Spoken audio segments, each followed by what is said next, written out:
Nous allons reprendre le débat. Resuming debate, honourable member for Dufferin-Caledon. I will be splitting my time with the member for Calgary Forest Lawn. Should we tolerate them? Think about that for a moment. That's not a statement that was made by some extremist.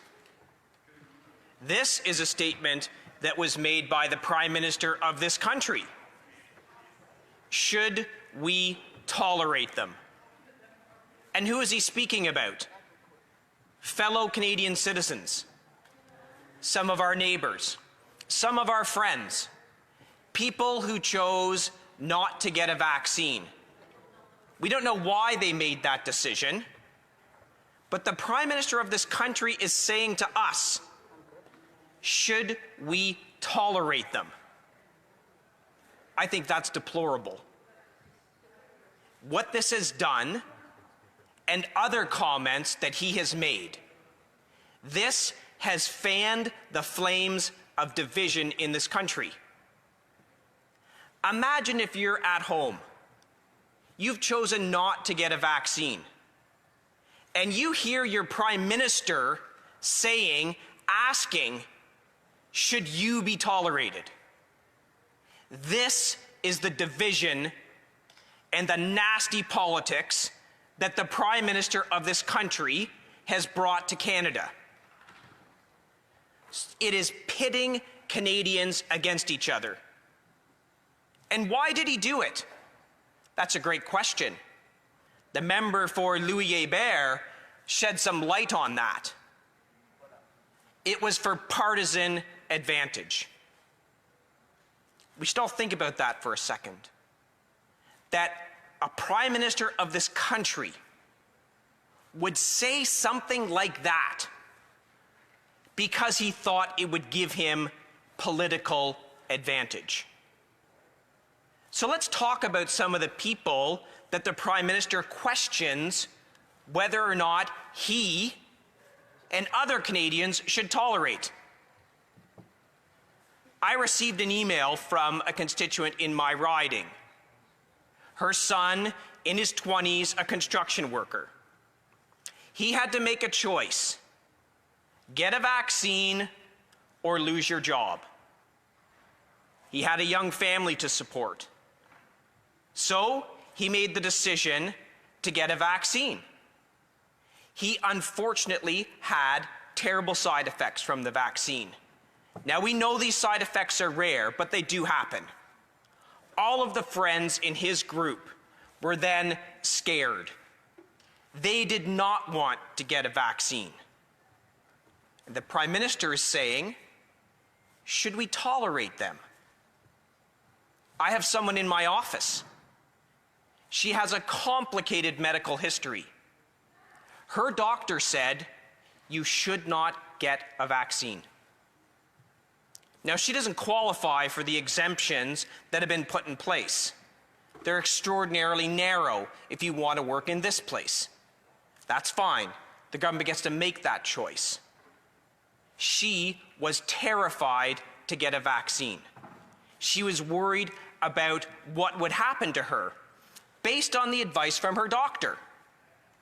We often get lectured by members on that side of the House to follow the science. Well, I can tell you, she was following the science.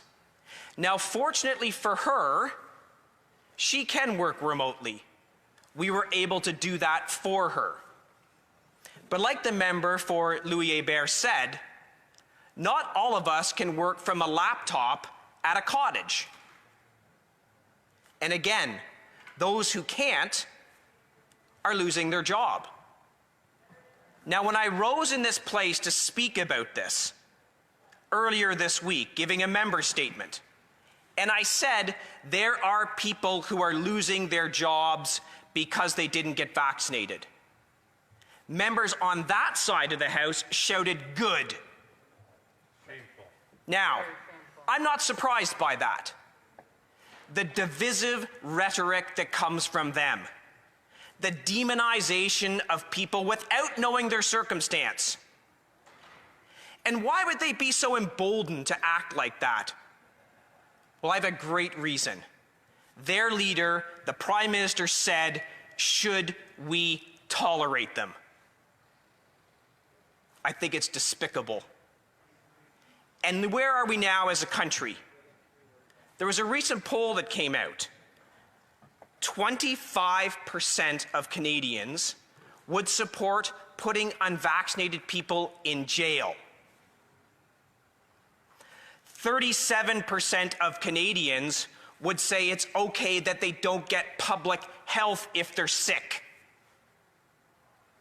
Why do they feel that way? Because words matter.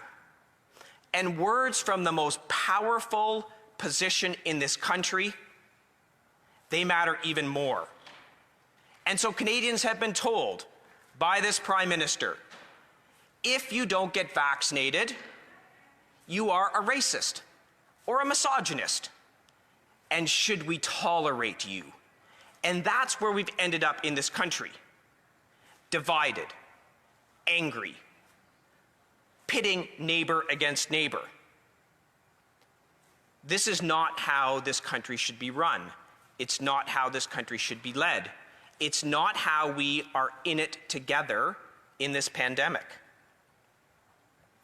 When we talk about this motion, what we're asking for is a plan. It's a plan that's going to give people hope that there's an end in sight. We're not asking for something radical. We're asking for a plan to lift restrictions.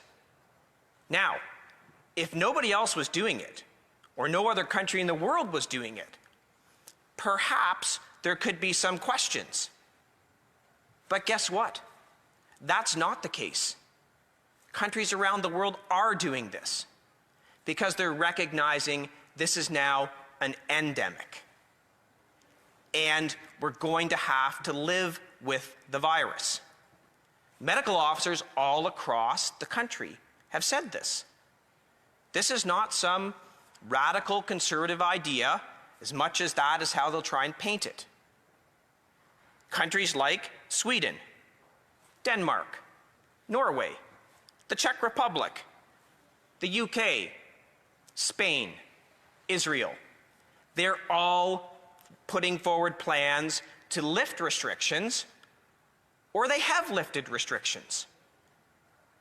So why are we not doing it? Why are we not planning?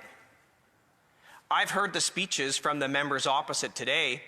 Well, you know, it's impossible to make a plan because things change. We should talk to the experts. Yes, do. Talk to the experts who are saying we now have to make the decision to live with this. And let's plan for that. If it's so hard for them to say, well, we've made plans before, provincial governments have made plans and have to change them, their answer to that is, well, I guess it's really hard to make these plans, so we're not going to do it. Canadians deserve better than that. Canadians deserve leadership. Leadership starts from the Prime Minister, and not the kind of leadership he's displayed over the last several months. Vilification, demonization, pit Canadians against each other.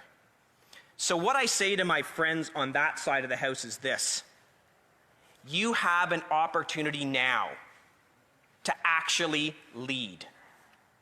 Show some leadership. Come up with a plan.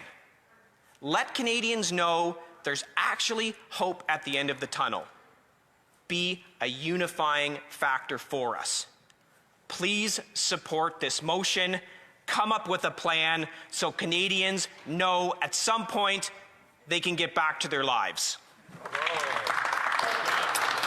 Questions and comments. The honourable member for Kings Hants. Thank you, Madam Speaker. Look, I'll address the member directly. I think it's clear, as he mentioned, that jurisdictions are